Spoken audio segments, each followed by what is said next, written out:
எங்கேயோ உன் வேலையை பார்த்துட்டு இருக்க, அவன் எங்கேயோ அவன் வேலையை பார்த்துக்கிட்டு இருக்கான்.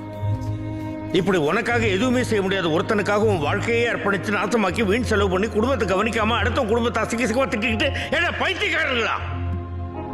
இன்னும் எத்தனை வருஷத்துக்கு இப்படி இருப்பீங்க?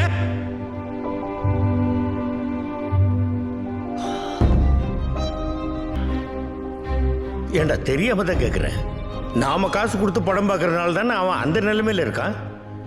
அப்ப யார் முதலாளி? நாம தானே.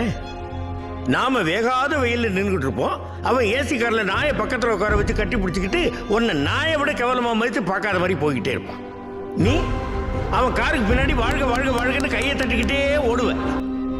ஏட்டா உப்பு போட்டு தானே சோறு திங்கிறீங்க? யோசிச்சு பாரு. நீ ரசிகனா இருக்கிற எந்த ஒரு நடிகனுடைய பிள்ளையாவது இன்னொரு நடிகனுக்கு ரசிகனா இருந்து அவனுக்கு கட் அவுட் வச்சு பாலாபிஷேகம் பண்ணி அவனுடைய வாழ்க்கையை நாசம் பண்ணிட்டு இருக்கானா? அவன் நடிச்சு சம்பாதிச்ச கார் பங்களான்னு போயிட்டு தான் இருக்கான். ஆனா நீ ஒரு நாள் மழை பெஞ்சா கூட வீட்டுக்குள்ள தண்ணி வந்து இருக்கிறதுக்கு இடம் இல்லாம நடுத்தரில் வந்து நிற்பேன். ஏன் அன்னைக்கு நீ ரசிகனா இருக்கிற எவனாவது உன்னை வீட்டுக்குள்ள சேர்த்துக்க வேண்டியதானே? வெறும் படத்துலையும் மேடையிலையும் மட்டும் உன் காலுக்கு செருப்பா இருப்பேன்னு பேசிட்டு நீ உதவின்னு அவன் வீட்டு வாசலுக்கு போய் நின்னா உன்னை செருப்பாலேயே அடிச்சு துரத்துவான். நாம இப்படி இருக்கிறதுக்கு என்ன காரணம் தெரியுமா? அடிமத்தனம். எவனை பத்தியாவது பெருமையா பேசி அவனை புகழ்ந்து அவனுக்காக சண்டை போட்டு கடைசி வரைக்கும் ஒரு அடிமை நாய் மாதிரி வாழ். ஆனா அவனுக்கு நம்மளை யாருன்னு கூட தெரியாது.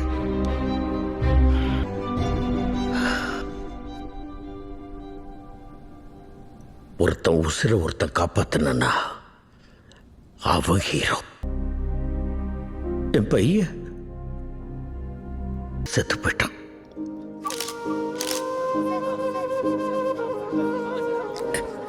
சந்தோஷமா இருக்கு தம்பி. இன்னும் கொஞ்ச நேரத்தில் அவனுக்கு கொள்ளி வைக்க போறேன். எப்படா அவனுக்கு கொள்ளி வைக்க போறேன் அப்படின்னு ரொம்ப ஆர்வமாக காத்துக்கிட்டு இருக்கேன். எடுங்க, போட்டோ எடுத்துங்க, எடுத்துங்க. 2 நாள் நியூஸில் வந்தது.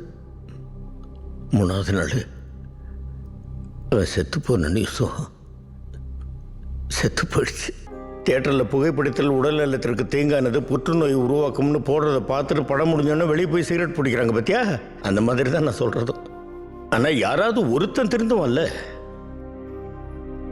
அது போதும்.